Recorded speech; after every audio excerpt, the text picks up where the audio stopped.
What is up, ladies and gentlemen? We are back with Selfless Little Gaming.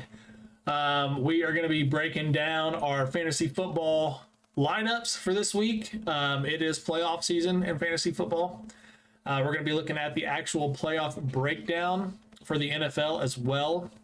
We're going to talk about who we think are some true MVP candidates and why we are arguing like more for one player than we are the other, even though some of them had some really good years so far in their career.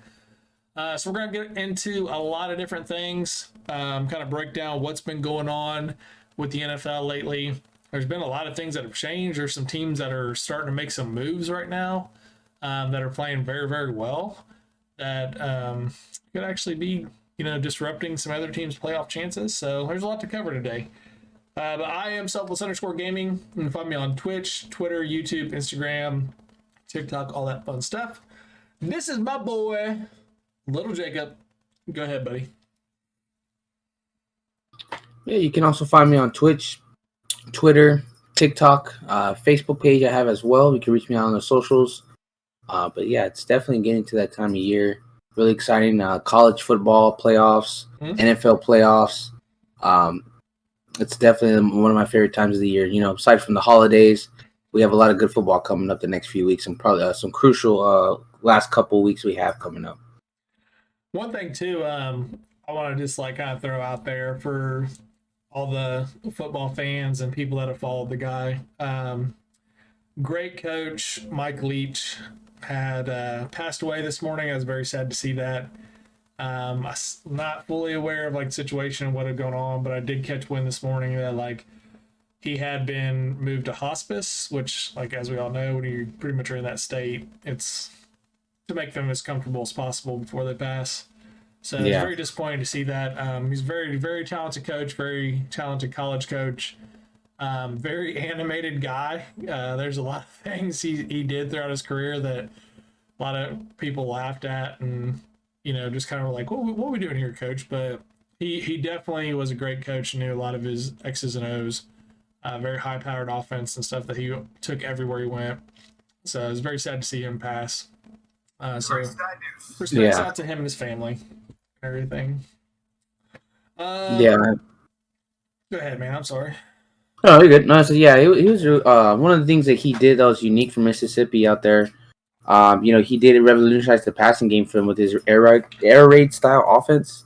It's really good, and I know that Dak Prescott was lucky enough to be part of that offense, and they won a lot of ball games together. And I know that's definitely someone that a lot of players can say that they appreciate having in their lives and being there to mentor them, to coach them, and for some of them even be like a father figure to them. For the guys that didn't have a dad like that, Yeah. So he's definitely going to be missing. He definitely impacted the game of football, not just in Mississippi State, but the guys that walked through those doors at any school that he ever coached at, and that are pros today. So yeah, he definitely made an impact on the game, and definitely condolences to him and his family. Yeah, he definitely left his mark on college football. That is for sure. He'll be remembered for a very, very long time. All right, man. So I kind of want to break down fantasy football first, just because I text you, or didn't text you, but messaged you in Discord. Yeah. And I was just blown away by my team this past week. I really wish it would have been the playoffs this week, because pretty much everybody I had played to their best potential, and it was the best game I had all year, and I just knew. I was like, this week is way too good. Something's going to happen that's going to screw me for the playoffs next week. Yeah. And of course it did. Deebo Samuel got hurt, so he is currently out for next week. They don't know when he's actually going to return. So that is a huge loss to me, because two of my biggest impact players in Deebo Samuel and Cooper Kupp are out. So now I'm scrambling to try to find wide receivers, which there's not much at all to pick from. But Patrick Mahomes did what Patrick Mahomes does. Tony Pollard got me 22 points. Zeke got me 17. Robert Woods Nice. actually had like a better game for himself. He's kind of been struggling, but he got me 10. Debo got me 13. Austin Hooper, who I picked up for this week because I needed a tight end, he got me 11.8, which I think was like the best he performed all year. And then Jerick McKinnon got me 32.4. He absolutely popped off with he caught 7 of 9 passes for 112 yards and had 2 touchdowns. Like, dude absolutely just popped off. And then the Bucks defense got torched and stuff, but they didn't go negative. So I had a really good like performance from my group. And then I thought about actually playing Noah Brown this past weekend, but I didn't. But he ended up doing really well on my bench and stuff. So I'm just trying to figure out now with Debo being out, who can I try to go after and get a replacement for? And the 2 guys that I went after for this week for transitions was Paris Campbell and Chase Claypool. So those are about the only decent options I got right now. So we'll see, man. We'll see. Playing a guy this week or this upcoming week. Go to my matchups here. I'm pretty sure I beat them before. I want to show me like our matchup. I don't understand our app. But yeah, I'm pretty sure like I beat him the week before. So, well, not the week before, but like when we faced each other head to head. He's got a pretty solid team though, so it'll definitely be tough to see, check out. But I don't know, man. Hopefully we get it done. So, what is your playoff situation looking like? I know your league was wild, like the way it all finished and stuff. Yeah, we have a 6-way tie for 3rd place. So there's 6 teams that ended up with being 8-6. Yeah, 6 teams. Let me look at it. 6 teams, 8-6. The best team only lost 1 game all season, which is 13-1. Another one of the guys 9-5, so they're the second best team. And then of course, then they have all 6 teams, or 6 teams at 8-6. 1 team at 6-8, a second team at 6-8, and the worst team at 5-9. Which ironically is the guy who put the whole league together and got everything set up. And he finished last. Our buddy Lewis, yeah, he ended up being last, man. 5-9, dead last. So, but yeah, it's crazy. So thankfully, with having Tom Brady just hold, honestly, man, I feel like if I had made better decision with getting a better quarterback for my fantasy team, I'd probably be 2nd or 1st, or at least competing for that 2nd spot, if anything. But somehow, even with Tom Brady holding me back all year, I was able to get the 4th seed. So we're going to be playing another one of the guys in the group who's also technically tied for 3rd. I do have a pretty good shot at beating him. As it stands right now, 57% odds to take him down in the first playoff matchup. I'm hoping that stands. That's with Tom Brady on the team, but I mean, this is a decision that I've just made to myself because I mean, look, the way I look at it, Tom Brady just really hasn't played good all year. He's maybe had 1 game that he's gotten to 20 points fantasy wise. I mean, this past game, the Bucks got throttled. He threw like 1 touchdown and like 2 interceptions. I looked at the available quarterbacks because I'm just, I'm in desperate need of a more consistent or better performing quarterback. All there was available was Daniel Jones, Brock Purdy, and Russell Wilson. And I got to tell you, just based on how the season's gone, I've only seen Brock Purdy play once, which he had a great game. But mind you, it was against the Bucks. Did lose Deebo Samuel. I don't know enough of his game to be confident enough to go with him towards these last few games of the regular season, which is the playoffs for fantasy football. The only person on that list that I said, okay, well, this guy's played consistently enough throughout the year for me to be okay with going forward, and that's Daniel Jones. I mean, he hasn't done the greatest passing, but he also has some rushing touchdowns this year too. So he's been getting down on the air and the ground. I feel like point-wise for fantasy, it's gonna be a good choice for me going forward. He's only projected 17, but that doesn't really mean anything to me because Tom Brady keeps getting projected 19 points, 20 points, 25 points. It's never happened. He's never hit the projected points. So that's a big move that I've made. I'm hoping it pays off because really it's the best shot I got. If I even want to hope to make it to the semifinal round or even the final round, I know that I'm not going to be able to do that to Tom Brady. So I had to go and swap him out with Daniel Jones and hope that Daniel Jones, even though they might not make it to the playoffs or whatever, that he has at least a good, solid few weeks. And he's going to have a game against the Commanders. They're going to play the Commanders again, which they did tie with the last time they played them. So I'm hoping it'll be a big game for him.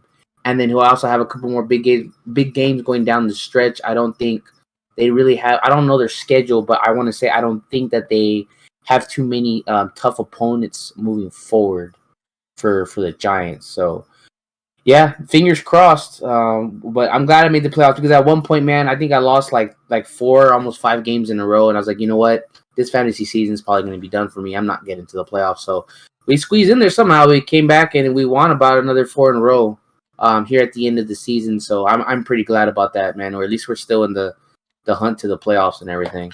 So I think that's a solid pick for you, like a pickup for you, because the guy's last name's Purdy. Purdy, is that right? Yeah, Purdy. Purdy. Okay, so sometimes with these things, like we've talked about this on previous seasons of the podcast, sometimes you get quarterbacks who get thrusted out into that like game type situation where it's like, hey, you got to go play, and all of a sudden they step out there and everybody's like, holy crap, dude, like this guy's actually pretty good and he can actually like game out here, you know, like he might be ready to take over and play, but there was no prep for them, so they just go out and play and react to what's going on, but the other team had no prep for him either, you know, like they'd never seen anything on tape from this guy. They don't know what that guy was capable of. Yeah. And then like that next week, you usually kind of see a drop off for them because teams know like how to better attack them. I think Daniel Jones, for your sake, is a solid pickup because right now, with the way the playoff breakdown is, Washington, it technically has the lead over them for the tiebreaker. So they're sitting at the 6th seed and New York is sitting at the 7th seed. So they have to beat them in order to pretty much secure themselves in a playoff spot for right now, because Seattle is like outside looking in on the bubble at 7-6, and the Detroit Lions, yes folks, I did say this, the Detroit Lions are currently 6-7 on the outside looking in at the playoffs, and they are red hot right now. They're one of the hottest teams in the NFL with scoring points and actually like playing against a lot of people. That's one of the teams I was going to bring up that could very easily ruin some playoff teams, like chances that are on the outside looking in. So, but yeah, I think Daniel Jones is a good pick. And like you said earlier, he can use his legs. He is a threat with his legs. So he might be able to do like a little scramble down there on the goal line, get in the end zone or something, get you some extra points. I took a look at it too, and I realized that in 2020, when I did win the whole thing, my record was 7-6. So, I mean, being at 8-6, it's definitely possible for me to get back to that championship game if the right things happen, if the players play up to par, especially with the receivers that I have, like with Brandon Ayuk and Tyreek Hill, Devontae Adams. I mean, yeah, like for some of those guys, they're gonna be playing to finish out the season. I'm pretty sure to try to finish out strong. Yeah, I still feel like I'm gonna be in a pretty good position, and I feel like Daniel Jones did put me in a more comfortable place going into the playoffs for sure. So, with my playoff breakdown, this is who the guy has currently right now. Okay, they got Joe Burrow, who, as we all know, can pop off at any time. James Conner, which I think James Conner is going to be more of an asset now because of Kyler Murray and his injury that he sustained. Yeah. Miles Sanders had a great year. I actually heard a crazy stat about the Philadelphia Eagles on Sunday when me and Elena were out. They said that Miles Sanders is the first 1,000-yard rusher, and AJ Brown was like the latest 1,000-yard receiver that the Eagles have had since 2014. Mm. And I was like blown away that it's been that long since they've had a 1,000-yard rusher. The last 1,000-yard rusher they had was LaShawn McCoy. Yeah, that's a long time considering that they had DeMarco Murray and I was like very surprised at that. But they got Miles Sanders, they got Stephon Diggs, which he can pop off, Tyler Lockett, Taysom Hill, Jalen Warren, Jermichael Hasty, Buffalo Bills defense. They got Kirk Cousins on their bench, Naheem Hines, Jarvis Landry, Michael Pittman, Randall Cobb. That's it. So I don't know. I need my guys to be pretty consistent. I'm hoping that where the Eagles have clinched their playoff spot, they kind of rest some of these guys, like maybe like get them in the first half and stuff, and then pull them out the second half. Kind of hoping in those type of situations, because it kind of stinks for Dallas right now. Mm-hmm. Because there's no way for them to win the division. Well, no. There's no way for them to win the division, but they can't really move up in the playoff spots. So like I'm worried that Dallas may start resting some guys, because I don't know, can they win the division? I mean, the only loss that we have in the division is to the Eagles. I want to say probably not, because I don't think. Well, you know what? They did lose to the Commanders, so that kind of does put a mark on them for the division-wise. Because it shows like division-wise, the Eagles are 3-1, Dallas is 3-1. But I don't know if Dallas won the division, would that change the? Actually, that might. No, I don't think that would change the playoff seeding. No, I don't think it would change off the seeding, because Philadelphia's already clinched, and they haven't clinched the division, so I don't know. It's there's still open up in the air there. It's still up in the air, but I mean, with the way that Philadelphia's schedule looks like, and we would definitely have to beat them coming up next week, not this week, but next week. We would definitely have to win that game. For to even have like a window, because and then if we could win that next game, they would be 12-2, or even let's say 13-2, because if they might end up winning this weekend. I'm not sure who they play. Probably look at that, but I'm looking at it right now. No, they play the Giants. They just played the Giants. What am I saying? The Bears this weekend. Oh yeah, so they're probably gonna win that game. God, man, their season. It's the Bears, the Cowboys, the Saints, the Giants. Yeah, so I mean, I just don't see them, like, even if they lose to Dallas, I don't see them dropping another game to one of those other teams. Because if they are in a position to drop a game, if they're in a position where they drop the game, they could lose the division. They're not gonna like sit starters. Versus like if they've already got it clinched, they'll sit starters the last game or something like that. Yeah. So, yeah, I don't. It's possible. It's just not probable. I don't. Even if we beat them next week, I don't think winning the division is in the cards. For Dallas, which, I mean, that's okay. I mean, sometimes it can be like that. You can play really well all season. You can only lose to one divisional team the whole season, and the way that things pan out in a long year, 17 games, you just don't get to win your division. But at least we're in a position where we'll be able to make the playoffs for sure, I'm sure. So that's about as good as it's going to get for us this year, because of how many games Philadelphia's already won. And I don't know, it's just kind of crazy. You know, they've gotten some. There's some close calls for them, but they were able to pull through those games. One of the losses we took was against them. When we still had Cooper Rush, and I don't know if we had Gallup back. We might have had Gallup back, but yeah, it just plays out like that sometimes. You know, even if you win a lot of games, what do you think about What do you think about Pollard and Zeke's production this weekend against the Jacksonville Jaguars? Because I saw like I said earlier, they had really good games for me, like Yeah. point wise, but like statistically speaking, they didn't really perform that well. They just got Mhm. a couple touchdowns, and that's what like helped with like the fantasy point side of things. But like statistically speaking, compared to like the week before, they did not really have a good outing in my opinion. And I didn't get a chance to watch the game. Like it kind of irritates me when you don't have like the NFL red zone or whatever it is, where I can just flip to any game I want. Because I Yeah. don't have to pay like $120 or whatever it is for it. Yeah, no, it's a lot. Like it really annoys me because the games that I had here were like games that were irrelevant.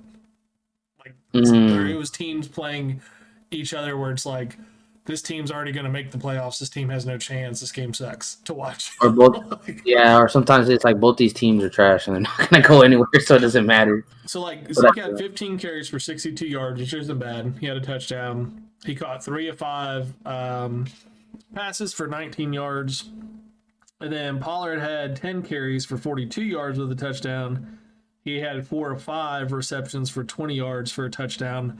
So like our league is a PPR league, so it's a full point PPR. So they're receiving, like he got 4 additional points for just catching it. And then his touchdowns added up a lot. And then Zeke got 3 additional points for catching it. That touchdown helped out. But I don't know, like, do you think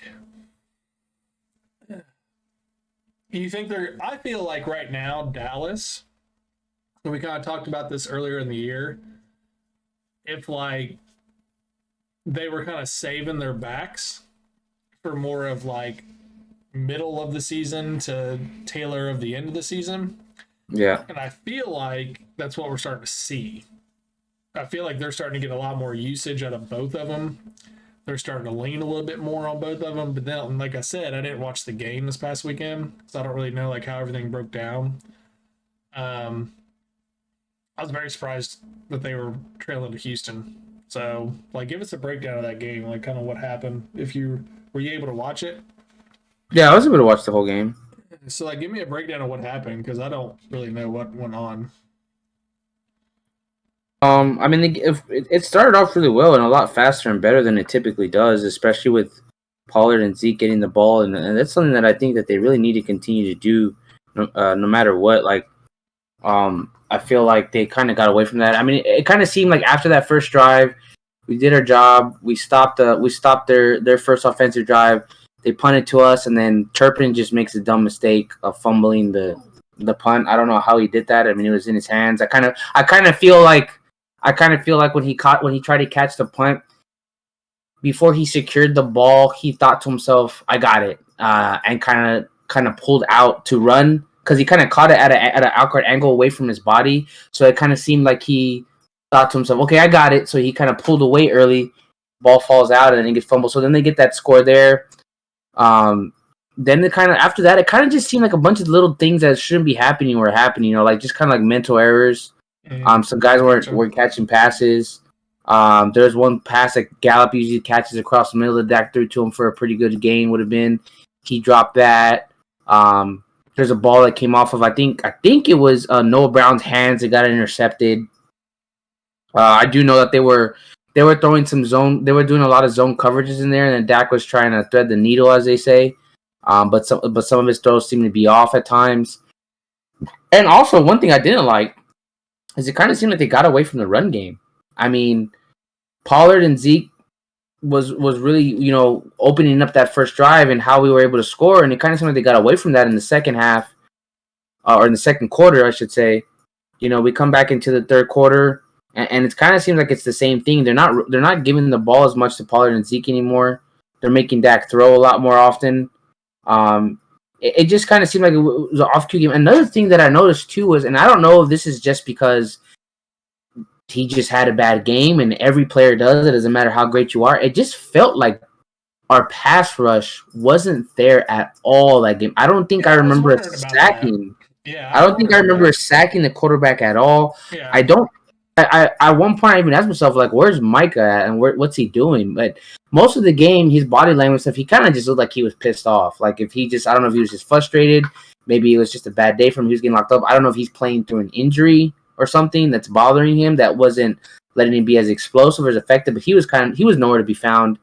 Yeah, it did. It just seemed really uncharacteristic, like of the defense. It wasn't just the offense; like it also seemed uncharacteristically of the defense as well in that game because of how we weren't able to get pressure on the quarterback and not get to him. And Micah wasn't a factor at all. It's kind of like he wasn't there, even though he was at times. Yeah, I was like looking through like the box score and stuff. Yeah, kind of like going through and seeing like what was going on, and it did kind of seem like there really wasn't a ton of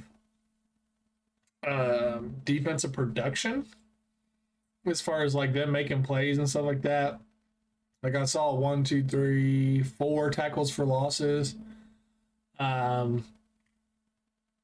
don't know, like it just seemed like it wasn't like regular defense that you saw out there, you know what I'm saying? So it was it's kind of different to see like what's going on with it. Yeah, and that Houston running back Pierce, that kid's really good, man. He's strong. He's a strong runner. Mm-hmm. Saw him run over a guy a couple times. I mean, they really came to play. That's why you got to watch out with those teams sometimes that they haven't really won much. I mean, Houston only won one game all year.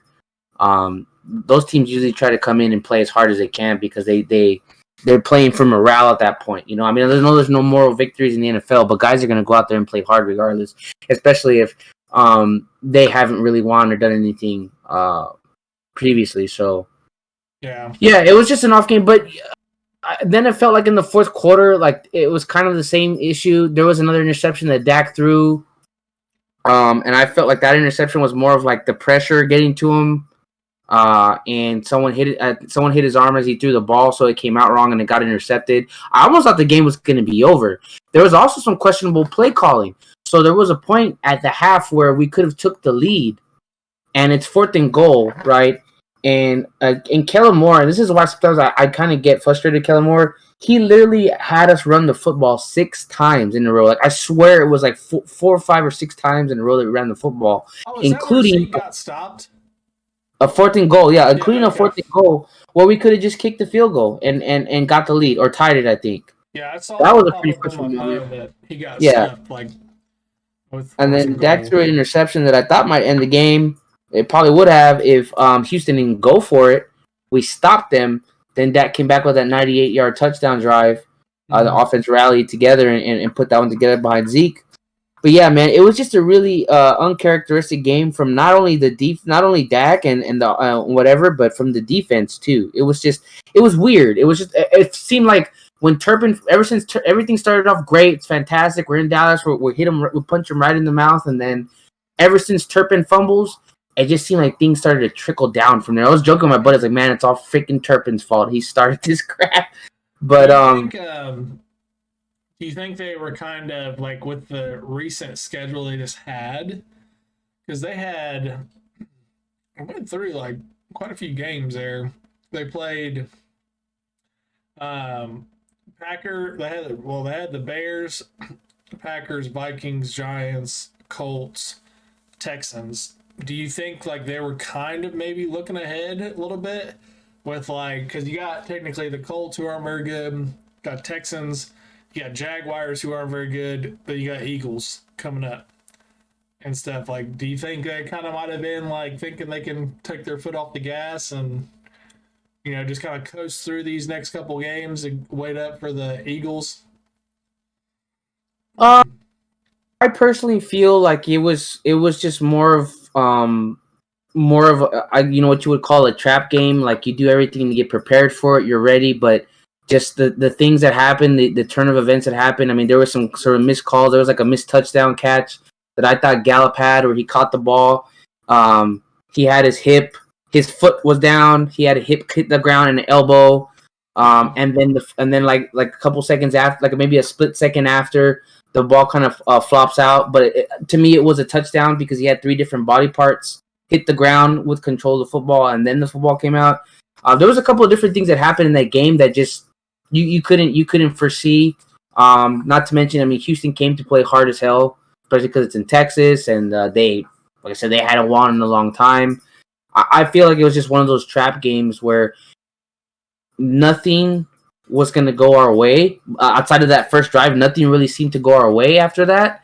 But it was one of those challenges that you need to see your football team go through because, I mean, I'd rather see us struggle and get fight through adversity than just like blow every team out and then face adversity for the first time and then we don't know what to do. We crap our pants, you know. I agree So with that. I agree with that. I feel like it was just one of those games where, look, you think everything's going to go the way it's supposed to because this isn't a great team, but it just doesn't. And stuff happens like it normally doesn't. The defense is off. Dak's throwing is off. But they found a way to win. I think it's just one of those games, man, that happens that where you prepare and you do everything right, but everything is just not on par or nothing. It's just you're just having an off day, but you have to find a way to win in those situations. Well, and even from a fan perspective and sometimes from a player perspective, okay, I've had to like kind of put things in perspective when I was playing college ball and stuff. Because there'd be weeks where we go up and play like Valparaiso, and they're like 0-9 on the year or 0-10 on the year, and we're thinking like, dude, we're gonna go out here and drop 50 points on these guys and go home, and then it's like halftime, and it's 14-7, and they're smacking us in the mouth, and you kind of like got to step back and realize like, dude, this team might suck and their record might be awful, but like we're all on the same level of play here. Like we're all the top 1% of the athletes in the NFL. So like, just because they're on the Texans and their season's terrible doesn't necessarily mean they're bad. Like they're still the top 1% of athletes in the world when it comes to playing football. So, I think that was a good thing, though. I think for them to get down like that, and then especially being on the road, because they're at Houston, right? No, it was in Dallas. It was in Dallas? Okay. So, I mean, but still, I think for them to be down like that, and then you pretty much got one drive left, like one possession. Yeah, and it doesn't get any harder than 98 yards for your last drive for a must touchdown, like a must be touchdown. Yeah. So, do you think of when Dallas makes the playoffs this year, if they fall short of like, I don't want to say Super Bowl, but like the NFC Championship, like if they fall short of that, do you think McCarthy's gone, or do you think he stays? He might be. I would say he could be on the hot seat, especially when you have names out there like Sean Payton that have talked about coaching again and trying something different. I feel like it depends how things play out. I mean, so far I don't feel like we've had the same issues with penalties like we did last year, and I pray to God that our playoff game is nothing like it was last year penalty-wise, because I still strongly believe that if you eliminate the stupid penalties that they were making in the game in San Francisco against San Francisco last year, they're definitely winning that football game and they're getting to the next round. I feel like this is a better team, but if for some reason there's some kind of debacle and they fall short, especially with something like penalties or poor clock management or a silly decision, if it's not McCarthy, someone else has got to go. And I mean, it's not going to be Dan Quinn. So the only other person that I'm thinking it would end up being is Kellen Moore, because that's usually where things seem to fall short. If it's not the discipline of the team not committing penalties, then it's the questionable play calling at times. But it's definitely not, the defense of the defensive coaching at all. So yeah, it's either going to be Mike McCarthy, but if he can save a case from it, it's going to be either him or Kellen Moore. That's probably going to be getting taken out of there. But I do think that they'll strongly consider looking at McCarthy and asking so that they should be moving on from him. Yeah, you already know. Especially if we can't get past the first round. You already know how I feel about Kellen Moore. So. Yeah. If you guys have been listening to the podcast episodes, you all know how I feel about Kellen Moore sometimes in his play calling.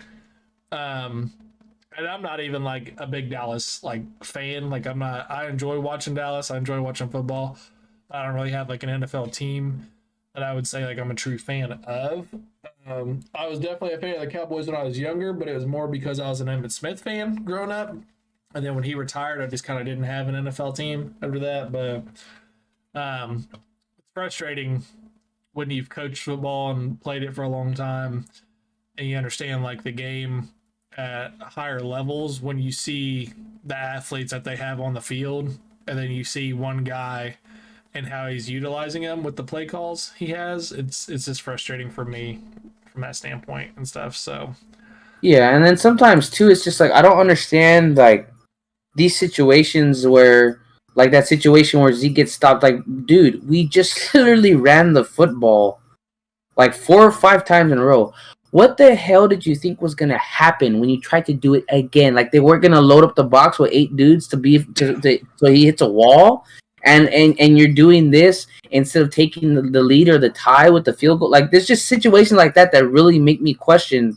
Like, do we want to keep Kellen Moore on this team calling these plays when we're running reverses and screen passes on like 3rd and 2 and 3rd and 1, and it's like all they have. I don't know. There's just been different instances over the last few seasons where I just don't know if I want to keep moving forward with Kellen Moore. Yeah. Me personally, well, you know. and think of the morale standpoint of a team, like not just Mhm. Dallas, but like you're struggling. You're a team that's not very good is like staying up to par with you, or if not outplaying you right now, and you have a chance to get some points on the board, finish out a drive with points on the board, head into halftime, regroup, get some rest, go back over the game plan of what we're going to accomplish. But then, like, no, instead, you keep trying to, like, push the issue instead of taking what's there for you. Now your team's going in pissed off. Maybe, like, you know how locker rooms can be, like, dude, what the hell are you doing? What the hell are we doing? Blah, blah. They start getting at each other. Yeah. Like, that can completely change the tone of how that locker room is at halftime and stuff. So, how did, I don't want to, like, keep staying on Dallas, but I know, did Tyron Smith come back this week? He was I guess cleared to prove to. He did not. He will be coming back. It's been announced he is going to play against the Jags, so that's great, Okay. especially with the unfortunate serious injury that Steele suffered. I think he tore his ACL. He's done for the season. Wait, is Jason that Peter. Steele? Which one was that? Is that the one that replaced Smith? No. That's so that's Smith plays left tackle. Steele plays right tackle. Okay. So he's been starting all year. But yeah, he tore his ACL, and thankfully, signing the old vet Jason Peters was, I mean, looking like a wise choice because they told him, and he wasn't prepared for this. He doesn't play right tackle. Right there and then, when that guy got hurt, when Steele got hurt, they told Peters, "Look, we need you in right tackle right now." So he went in there on the last drive. He did his job, and they got it done. So it's nice to have interchangeable pieces like that and have something like that. I feel pretty confident getting Tyron Smith back. Having Peters there to have as a backup, we need him at right tackle, and also we still have the other Smith, the guy the rookie. Yeah, the rookie. Yeah, I'm kind of surprised they didn't like. They may transition him over to right tackle depending on how he can. They should. I think they should. I mean, he's done a good job at left tackle, and we got Smith coming back. So, how do you feel about T.Y. Hilton in that signing? I feel like it's good for them to have a veteran presence in the locker room. I know that for sure. He's definitely going to be more of a role guy, a slot player. We do rotate our slot receiver pretty often, and especially like the last game with Noah Brown and James Washington got in there a bit, even though he got like leveled his first catch. Oh, really? Back. But yeah, I think that move was mostly just to fill that role of the slot receiver because I know with T.Y. Hilton that if he's healthy, he has a sure pair of hands. He can play pretty good in the slot, and that he does still have enough like left in him to make some moves and get some and catch some good balls. So I feel like it was a good move for the locker room, for the receiving core to have that veteran there at slot receiver. And there's definitely things that being a multiple Pro Bowler and been in 9 playoff games that guys like Gallup and CeeDee Lamb can learn from him, especially the younger dudes like James Washington. So I think it's a good move. I don't know how often we'll see him or how soon we'll see him play, but I'm hoping that it will be at least within the next 4 weeks so that hopefully he can be there in the playoffs ready to go because he does have a lot of experience being in that playoff atmosphere, being able to play with guys like Andrew Luck and them and have played in 9 playoff games. So we didn't have to trade anything for him. It's only like a small 1-year contract. I don't see any issue with getting him. And honestly, it's probably a better sign than Odell Beckham just because, you know, his attitude, the timing, all that stuff. Because according to Odell, he doesn't even want to play regular season games. Like, if he's like this golden commodity that should only have to play in the playoffs, you know. So, yeah, I think that was definitely a better pickup than getting Odell. That's for sure. I think one thing, because at first I was kind of like, dude, out of like all the pieces you could get for the team, like, why in the hell are you going after a wide receiver who hasn't played at all this year and is kind of old? You know, Yeah. like that's why like I messaged you like, bro, what the hell are the Cowboys doing? You know, but looking at it and kind of like thinking back on what Dallas has currently and where people are at within their roles of the offense. CeeDee Lamb used to be that guy that was your like deep threat, stretch the field for you. Mari Cooper was the guy that was like your short intermediate routes, get the ball to him quick, let him break a tackle, get some positive yardage. And then Gallup was like a short intermediate guy, occasionally go on a deep route. Like, I think that's actually going to help the offense out when he gets implemented into it, because he is more of a like Deshaun Jackson, who is just like a pure deep threat, fast, can stretch the field, get a lot of pressure on safeties. And when you have something like that, especially when you can put him in the slot, those safeties have to like recognize and honor that, and they have to play off, and that opens up the middle of the field so much for an offense. So like, I think he's actually going to be able to like expand your guys' offense a little bit. It really just depends on how much in shape he is and, you know, game shape he is, because he has had injuries. Like, he has been injury prone the past couple of years. So at first I was kind of like, man, I don't know if that's a good signing, but more I think about it, I'm actually like interested to see how they utilized him going forward, because I think he actually could be pretty impactful for you guys. Yeah. And you know, I went back and watched that because they posted the whole last 98-yard drive by Dallas when they scored that touchdown. And you know what, man, I gotta say this. I get it. Dak may not be a Patrick Mahomes or a Josh Allen, but dude, if you have a guy, especially at quarterback, that can make some mistakes in the game, be in the most tightest pressure situation, and you hand him the football one more time, and you give him 98 yards to drive the football, and to make the throws that he made on that drive, to stay locked in and focused, and not let the fact that he threw 1 or 2 interceptions, or that they're behind, or that even if they get the lead, it's going to be a small. For you to be able to go out there and do your job with the guys, and to rally them together, and then tell them, because he literally told them on the sideline, after he threw that interception, that they're going to win that game, that they're going to get it, they're going to get it done, they're going to do it right, and you go out there and you do it. I mean, that's a pretty damn valuable guy to have on your football team. I mean, yeah. You know, regardless if you make mistakes or not, you got to be able to go out there and not give up, play at your best, and stare down the whole world that's bearing down on you for it, because that's exactly, I'm sure, what that moment feels like when you've made those mistakes. You're at home, you're playing this game, and all that pressure. You know, he just seems to look past it and look past the mistakes and move forward with doing the best he can to win the football game. And I mean, I still say that Dak is the most valuable player that we have on the football team because of that. Because most guys, a lot of guys, wouldn't be able to pull off that last drive, make those throws that he made, and still have that confidence moving forward. So that's one thing that I really do appreciate about Dak, is that he can do stuff like that because of you know, the fact that he believes in himself and he believes in his team more than anything. He's definitely the leader for sure, you know? Yeah.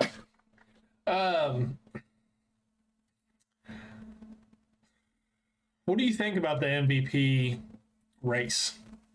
Do you think Hurts is actually earning of that like conversation? Do you think he's actually like reasonably considered for the MVP race this year? Putting aside being a Cowboys fan, talking about an Eagles quarterback or player, yeah, I mean, he's really played good this year. I mean, if you look at how he played last year compared to this year, he's made a tremendous leap. It still remains to be seen if that carries over into the playoffs. If he'll be consistent with that next year, just because sometimes quarterbacks will have like one great season and then it's just never the same or anything close to that again. But I mean, he played pretty good in Alabama, and he has made huge strides. So just based on his stats this year, yeah, I think he definitely does deserve to be in that conversation. When you look at the top quarterbacks for passing right now, you got Patrick Mahomes, Josh Allen, and man, dude, Geno Smith with 25 touchdowns and only 8 interceptions. Yeah. He's up there too, man. I mean, he's 1, 2, 3, 4, 6th on the list, which is crazy, crazy. He literally made me eat all my words from the beginning of the season because this guy has done a bang up job. But no, Jalen Hurts has done it through the air. He's done it on the ground. He's done a lot with the tools that he has. His passer rating is 108 for the whole season, which is crazy. He's completed 68% of his passes. He's only thrown, I think, 22 touchdowns, but he also has run for a couple touchdowns as well. And I think he has like about around 500, 600 rushing yards. So he's doing really well and doing enough to be in that conversation. Then you look at other guys too, like Joe Burrow, to start off as bad as he did, as bad as the team did, to bring the Bengals are looking at winning another division again, going back on another playoff run, and of course they're going to try and get back to the Super Bowl. That's another person I think you can make an argument for because Joe Burrow is, in my mind, he's still that guy, Joe Cool. Like he's kept his cool all season, and he's showed up for his team regardless of how bad they started. But I mean, for me, I want to say, and I know that there's not going to be everybody that would agree with this, but I still have Patrick Mahomes as being the clear MVP. You can make an argument he could be MVP every year, but the reason that I say Patrick Mahomes is because this guy has whatever quarterbacks have been doing this year to play great. Like everything that Jalen Hurts has done this year has been great. It's not to take away from him, but a lot of that stuff, Patrick Mahomes has been doing year after year after year, including this year. Now, if you take this year and you look at the fact that he no longer has what you could argue is the best receiver in football right now, or at least the top 3, Tyreek Hill, he's gone. So a lot of people question how's he going to be able to do without him. He has a couple of new receivers he's never played with before, like Juju Schuster. I think that dude Scantling that was with Green Bay, a couple of other guys. He's got some running backs that I never even heard of or knew who they were, not some big names. And he's still doing what he's always done, and he's winning football games. He's making it happen. Granted, I think they have 2 more losses than Philadelphia. You could argue definitely that Kansas City has had the more tougher schedule to play, and maybe the more tougher teams in the division, so to speak, like what the defense that the Chargers have. I know the Broncos weren't cut out what they were supposed to be.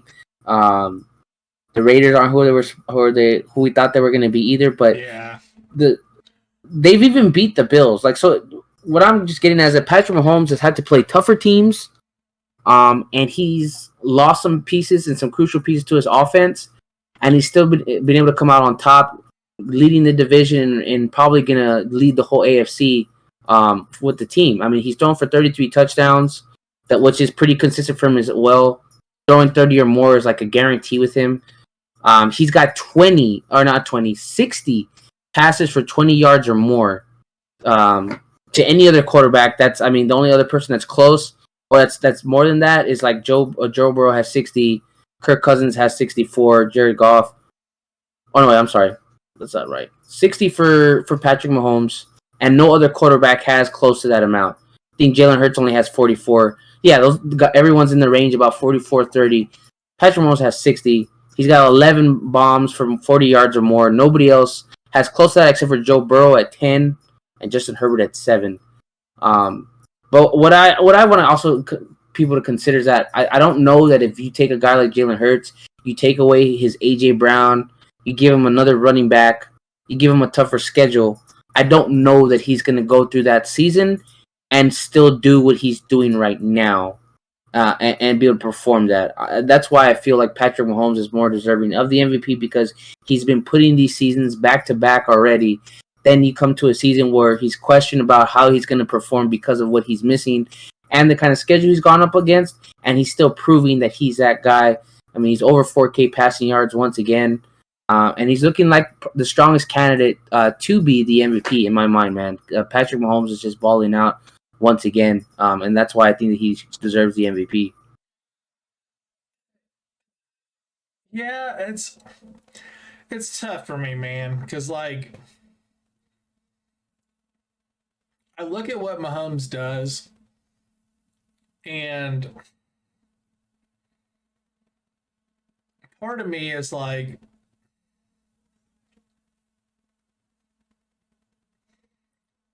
if you put Patrick Mahomes on a different team, okay? So let's say you take Mahomes and you put him on a team like, let's say the Giants, okay? Yeah. For example, like the Giants have some decent weapons. They got good running backs, or one good running back. But let's say like you put him on a team like the Giants, where Daniel Jones has gone 7-5 so far this year. Does Patrick Mahomes take that team that's there right now and elevate them to a 10-3 team like they are now with the Chiefs with lesser personnel? All right, because I get people are like, yeah, he lost Tyreek Hill this year, but like he still got from Tyreek Hill, he still got Juju Smith-Schuster. Yeah. All right, he got Marquez Valdez-Scantling. He still has the best tight end in the league / like wide receiver in the league in Travis Kelce. Dude is getting 100 yards receiving every game. Okay. You have two good running backs now in that group. Technically three, but Clyde Edwards-Helaire is just like falling off for some reason. Yeah. Like, I don't know. I feel like you could take him and you could put him on a different team, and I don't think his production is going to be like the same. I think it's going to dip a little bit if you put him on a team that's not got a lot of really good players, because that's all Patrick Mahomes is like technically had if you think about it when he's come into the league. Okay, like if you really think about it, when he came into the league, he went to the Chiefs. He's had a lot of really good players around him when he first came into the league. When Jalen Hurst came into the league, Philadelphia is not very good. And Philadelphia has been making moves to try to get players to surround him. And now you have two good running backs. You have two really good, solid wide receivers. And you have a solid tight end in Dallas Goedert. And this is the first time this guy's actually had like weapons around him, and you're seeing like what he's doing now. Plus, they had coaching changes, and they had a change in personnel there. So, like, I don't know. Like, it's hard for me not. Like, I definitely think Jalen Hurts is deserving of being considered for the MVP race this year.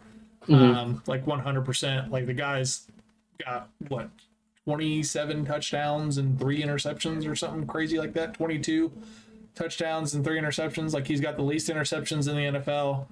He's tied for 5th right now with touchdowns thrown.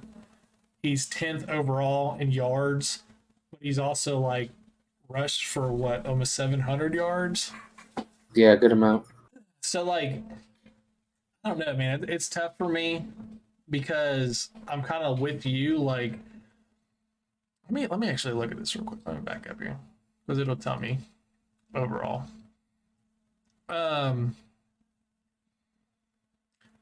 I just think like with him having the personnel that he actually has now, it's shown, because like when he was playing with the Eagles in the past, they have been getting better each year that he's been playing. And now it's like you finally brought in pieces for this guy to use, and now look at him, they're 12-1. So like to me, I think a lot of people are looking at it and hanging on that argument of this guy was capable of doing this all the time. We just didn't have the right pieces for him. Now we got that for him. Now look at what our team's doing, because the Eagles' defense is really good too. Like their defense is really good. Strength of schedule, though, overall is 0.476 according to the NFL. For the Chiefs, their strength of schedule is 0.476. So it's actually like the same as far as strength of schedule. Strength of victory is 0.468. For the Chiefs, it's 0.438, meaning like Eagles would beat their teams by a little bit more. I I don't know, man. Like, I think with what Mahomes does, it wouldn't surprise me if Jalen Hurts won the MVP this year Hmm. based off of his performance and the success of the Eagles team this year. Um, because when you think about it, the MVP goes to the best player, and that player is the one that like elevates their team to the highest point. Okay, like you know what I'm saying? Yeah. Like I could see a lot of people looking at it this year, like, dude, this guy's been playing pretty good, and now he's got some weapons around him, and they're 12-1. You know, they've been blowing teams out of the water. Um, but like, I don't know, it really wouldn't surprise me if he did win it this year, but I could see Mahomes like still taking it this year based off his performance and what he's put up as far as touchdowns and yards. Um, but like the Eagles, man, like put up 38 points, 24, 24, 29, 20, 26, 35, 29, 32, 17, 40, 35, 48. And like points against them have been 35, 7, 8, 21, 17, 17, 13, 17, 21, 16, 33, 10, 22. Like, there hasn't been many games. They've only really had one, two,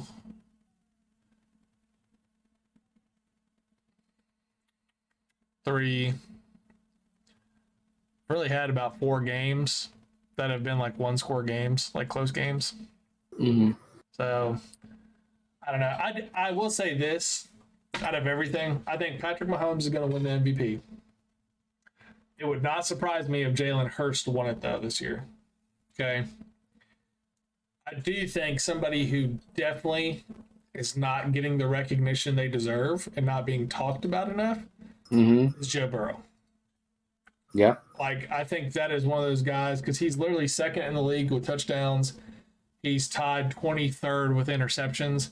But if you look at where his interceptions came from, like, I want to go back. Like, we don't really have a lot of time for it, but like, I would like to go back and look at where his interceptions came from because I'm Yeah. pretty sure he had one game early on in the year where he threw like 4 picks, like 4 or 5 picks in one game. Yeah. And, Yeah. Yeah. There was. There yeah, and was it's one so it's game where he like threw 4 that's interceptions. Yeah. literally half of his interceptions from one game. But that was Yeah. also when the dude had already been sacked like 30 times this year. You know, like that was when their offensive line was literally like every other play giving up a sack. He's been sacked 35 times this year. Yeah, so like that was when their offensive line was absolutely atrocious and terrible. And it's like since they've gotten that stuff cleaned up, he's actually performed way better. The Bengals have literally been on a winning streak. Where's their freaking thing at? Right here. Like recent games. Their recent games win, loss, win, loss, win. Like they started off the beginning of the year, lost to Pittsburgh. He threw 4 interceptions in the very first game of the year against Pittsburgh. Yeah, it's like He halfway. got sacked 7 times in that game. Crazy. The next week against Dallas, he got sacked 6 times, threw no interceptions. So his first couple of games of the year, he got sacked 7 times. He's at 13, 15, 16, 18 times by week 5. The dude's already been sacked. And he threw 5 interceptions. Since that, week 5, the guy has only thrown 4 interceptions the rest of the week. Like the rest of the time. Out of 8 weeks. And his worst game that he got was Cleveland. He threw 1 interception, but he got sacked 5 times. And then he threw 2 interceptions against Pittsburgh. He got sacked 3 times during that game. Dang. So, like, you look at that, like, he's been sacked 35 times. And you look at his overall production still and what he's been able to, like, put up and produce for that team. I think that's a guy that's honestly not getting enough recognition and should really be being pushed for the high or not the Heisman, but the MVP races here because freaking Patrick Mahomes. Let me look at his thing real quick. Yeah, and Burrow has the second most passing touchdowns next to Mahomes has only been sacked 21 times. And he has 11 interceptions. You know? So, like, he's almost half of the sacks that Burrow's had, but he's actually thrown more interceptions. Yeah. Which his, like, one of his worst games was this past week against Denver. He threw 3 interceptions. So, I don't know. I think Mahomes is going to win it because it's just a statistical thing. I do think, or it would not surprise me if Jalen Hurts won it this year because he's had a sensational season. He's played very well. But I will say Joe Burrow is not getting enough credit for what he's done and what he continues to do. Yeah, 100%. I mean, definitely not someone that you can overlook coming into this playoff because last year, you know, they went into the playoffs, I think, as a wild card, wasn't it? Mm-hmm. And they got all the way to the Super Bowl, and they darn near would have won that football game. They should have won. If Aaron Donald doesn't come off the corner and just sack Joe Burrow right away, because if I remember correctly, Jamar Chase had a go-ahead touchdown. Jalen Ramsey tripped and fell on that last play in coverage. That would have been it. Yep. That's been the ball game. But fate would have it, Aaron Donald got free and got to Burrow before it could happen. So, yeah, you can definitely not count out Joe Burrow. And honestly, I think to him, if he doesn't get that MVP or even get mentioned about it, it's not going to be any sweat off of him. But if anything, it might just be more fuel for the fire for them. To be like, well, you know what, the league guys have forgot about us or writing us off or are kind of looking at us the way it did last year, which is like not to amount to very much. And that might just be the spark they need to get back to the Super Bowl. Looking at our playoff breakdown right now, starting with the AFC. Right now, Bills are projected the number 1 seed. They hold the tiebreaker over Kansas City because they beat them in head-to-head, and they have like the win percentage over them. Kansas City second at 10-3. Baltimore is currently third. They have the tiebreaker over Cincinnati with head-to-head. You got Tennessee Titans, which just is crazy to say, at 7-6 at the 4 seed. The Bengals are 9-4, sitting at number 5. Dolphins are 8-5 at 6. And then New England is 7-6 at number 7. Right now, you got the Chargers, the Jets at 7-6, outside looking in. And then technically, Jacksonville and the Raiders are 5-8. Like, yeah, a bunch of those teams lose in front of them and they went out. They could make a run. NFC, we got Philadelphia 12-1. They've already clinched their playoff spot, number 1 seed. Well, I don't know actually number 1 seed, but they've clinched their playoff spot for sure. Minnesota 10-3, number 2. The 49ers 9-4 at 3. Tampa Bay 6-7. Really pisses me off when I see this stuff. They are 6-7 with a losing record, and they are the number 4 seed because the playoff system in the NFL is stupid. Dallas is sitting at number 5 with 10-3. And then you got Washington at number 6, 7-5. New York Jets 7-5 at number 7. Or Giants, I'm sorry, I said Jets. New York Giants at 7-5. And then outside looking in, you got Seattle at 7-6. The Detroit Lions at 6-7. Green Bay Packers, Carolina, Atlanta Falcons 5-8.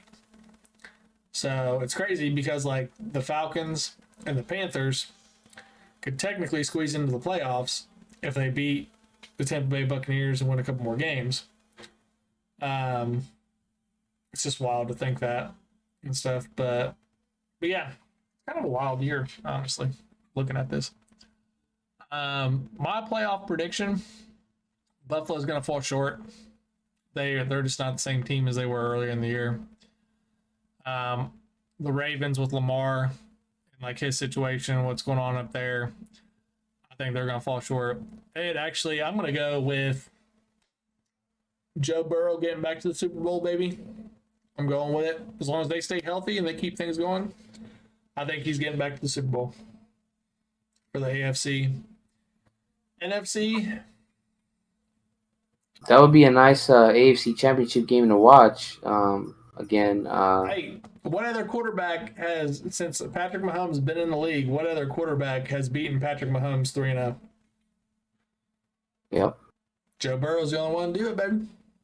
Yeah, and I mean that'd definitely be a great rematch to see in the AFC Championship game. That would be awesome. One thing that For sure. like really said a lot and spoke volumes to me Mhm. was Patrick Mahomes like pissed on the sideline, but Joe Burrow's out here like this at the end of the game, just like doing this, like come on, like bring it on, you know, not saying nothing, not doing anything flashy, just put his hands up doing that. And they Yeah. ran to Travis Kelce, and Travis Kelce was just kind of like he literally had this look on his face, like kind of like these dudes are for real. Like we Yep. need to actually like focus up when we play these guys because every time they played them, they beat them. They beat them twice last year. They played them again this year, beat them. All the games are close, but it's like their defense is able to contain and like just play well against the Chiefs, and their offense is good enough to be able to move down and score. You know, like they're not going to blow them out, but they definitely compete with them. As far as the NFC goes, I have no idea. I don't think the Eagles are going to the Super Bowl. Yeah. I don't think they're going to the Super Bowl. I could see them making the NFC Championship if they stay healthy because their defense is really good. And dude, AJ Brown is tough, man. Like I said at the beginning of the year, the fact that he went to the Eagles, that was going to elevate the Eagles a lot. He's so good, and why the Titans let him walk is stupid. But dude, you could literally have every NFC East team in the playoffs. Because right now you do. Like you have that whole division in the playoffs. So it honestly would not surprise me if it was like an Eagles Dallas NFC matchup, like NFC Championship matchup. Like it wouldn't surprise me at all with that stuff. Because you don't know the state of the 49ers right now with their quarterback situation. The Buccaneers are only in there because the rest of that division sucks. And Minnesota's been shown that like the games they've won 10 games, have been very close wins. But when they've played like moderate to good like teams, they've gotten their asses kicked. Yeah. So I don't think they're like, I think they're pretenders. I think the Vikings are definitely pretenders. I think they're benefiting from a really down year in their conference or their division with Green Bay not being there. Yeah, because they got beat by the Cowboys 40-3. The Bills put up 33 on them, or they beat the Bills 33-30. That was the wildest game I've ever seen. Patriots, they beat, but they gave up 26 points. The Jets, they won 27-22. Then they just got absolutely stomped by the Lions 34-23. So I don't know, that's my take on the playoffs, man. Yeah, that sounds pretty similar to how I feel about it too. I feel like the Eagles will maybe win a couple games and get far, but I don't feel like they're going to be able to go all the way through with it because I mean at the end of the day, I feel like they've gotten close to losing to some bad teams, and they're definitely, even though they haven't lost yet. I mean, if the Commanders could pull it off to beat the Eagles, another team, especially a more well equipped, better coached team, can definitely find a way to beat the Eagles. If the Commanders can do it, it's possible. Now, if this was a team that was just like undefeated and was blowing out every team they faced, then you could argue, well, there's no one that's figured it out yet and no one that's beat them yet. Then okay, you might be able to make a case that yeah, there's no way that's true. But I definitely feel like they're a beatable team for sure.